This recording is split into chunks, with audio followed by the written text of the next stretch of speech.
Hollywood actress, but from the research that I've been doing, you're a whole lot more than that. You're a producer, director, activist, entrepreneur, philanthropist. But the question is, probably for lots of people here, what brings you to a web summit in Dublin? I have never been to Ireland, and they invited me to come and speak about my philanthropy and how it ties to technology. You know, I think part of the interesting thing about philanthropy or the work that I do is I realize we live in a global community.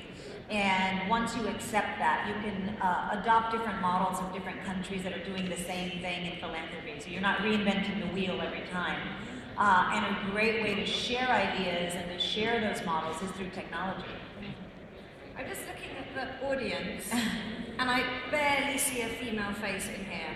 There's a couple females.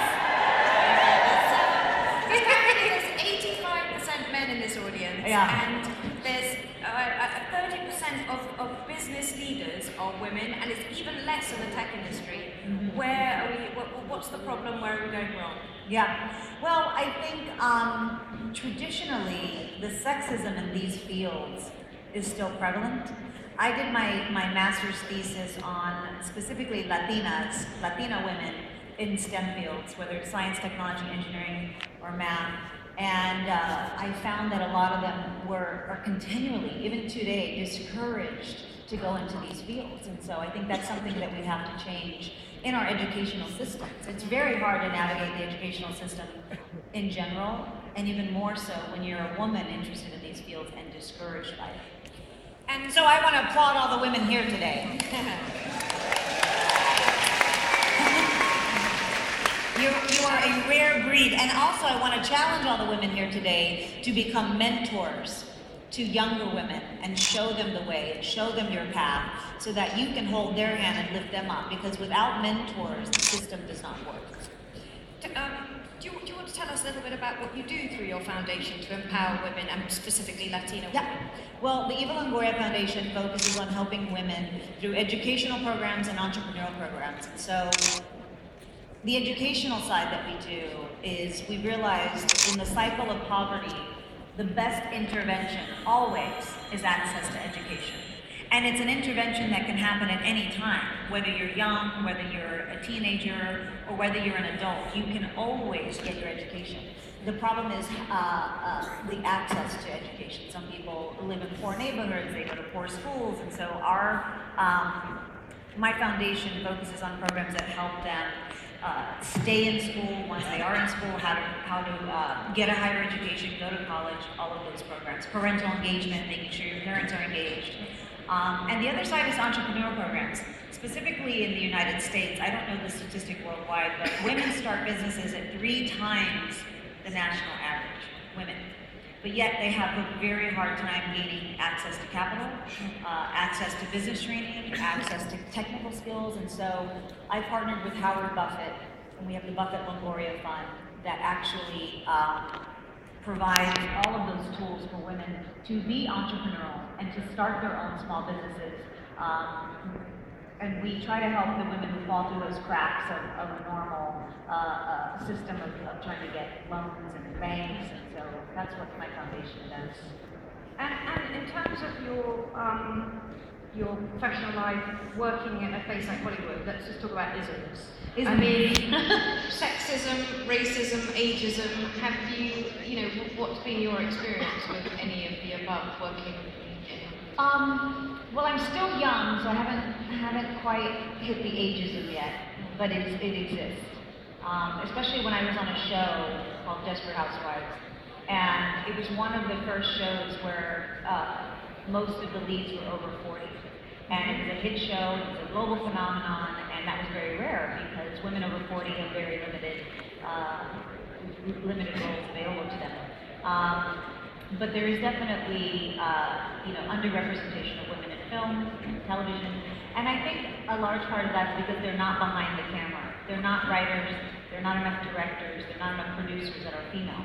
And so I say this with the Hispanic community too. People go, Latinos are underrepresented in television and film, and I said, well then create the story you want to see.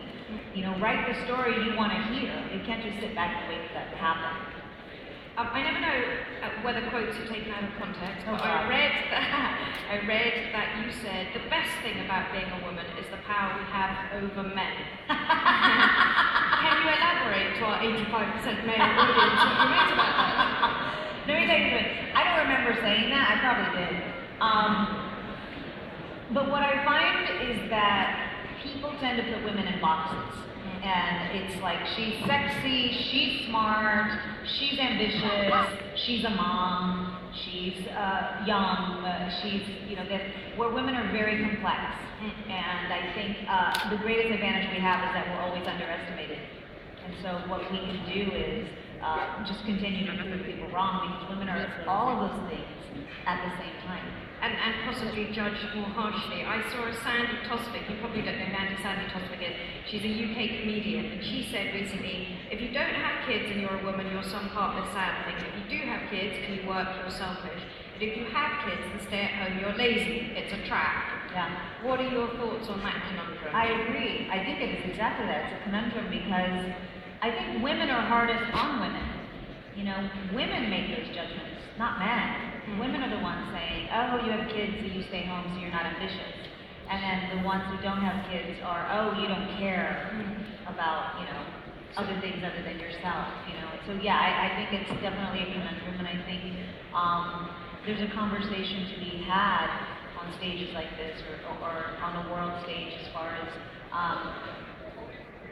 gender roles and women's identity, and how can we be all those things? And, Sheryl Sandberg's book, Lean In, kind of talks about that. Women can have it all. And I've been told women can have it all, just not at the same time. So I actually had this, I probably should have known this, that you campaigned for Clinton and Obama, and that you're heavily involved in politics. How did you get so politicized? I gather it was pre-fame that you got involved in politics. Yeah, a lot of people don't know that. They think I became famous and became philanthropic, or became famous and I became a political activist. I've always been a political activist since I was 17 and campaigned for Bill Clinton on his first term. And I was just hooked from then. I have a very philanthropic family.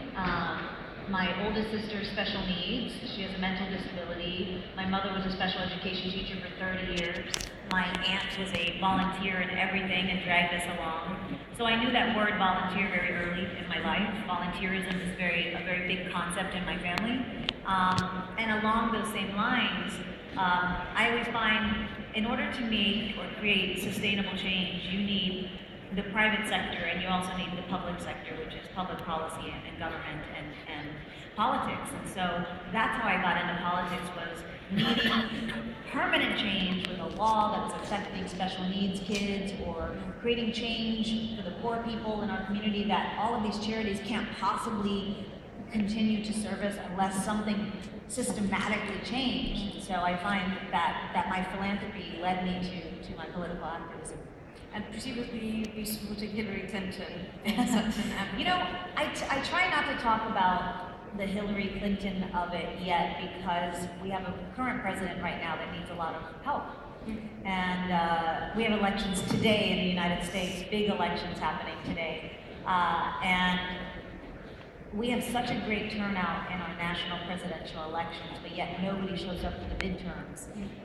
We have a significant lower percentage of people voting in the midterms. So we turn out to vote for the president of the United States, but yet we don't vote for the people who have to work for him or work with him.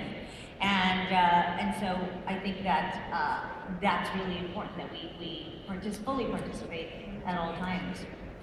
Obviously, you're someone who has used your celebrity and to highlight important causes, to raise awareness. But the flip side of fame, I'd just like to touch on. John Updike said, "Fame is a mask that eats the face."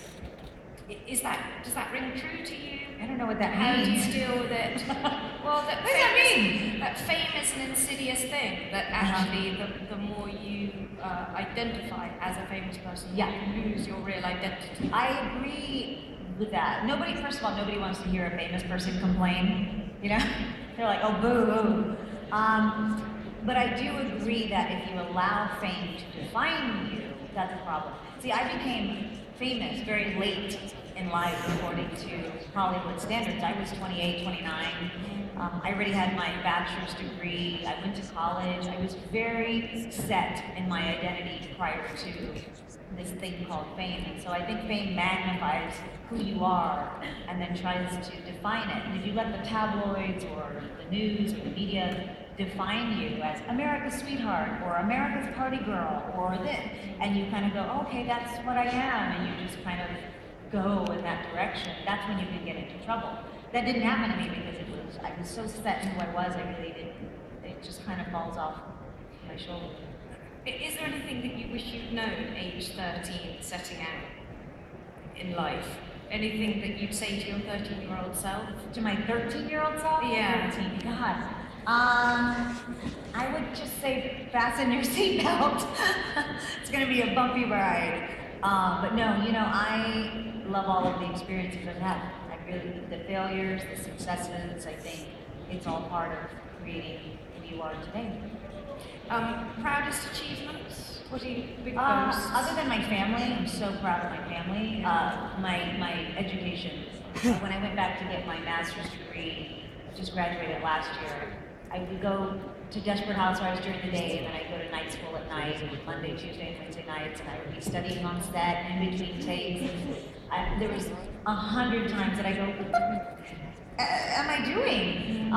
This is really hard, and why am I doing this? I don't really need to do this, and it was hard and challenging in the best way. And I'm a curious person, so it really, that side of me is so insatiable that getting my education helped me kind of fulfill that part of me that I was like, I'm gonna see this through, I'm gonna finish it.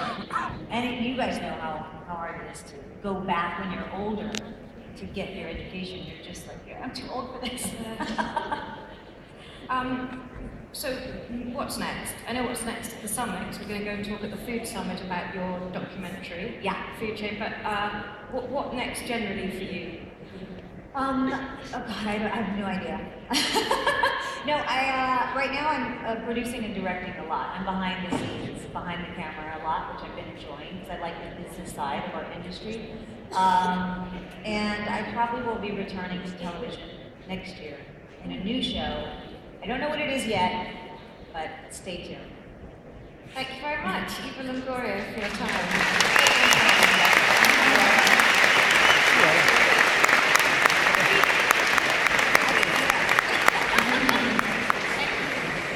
Thank you.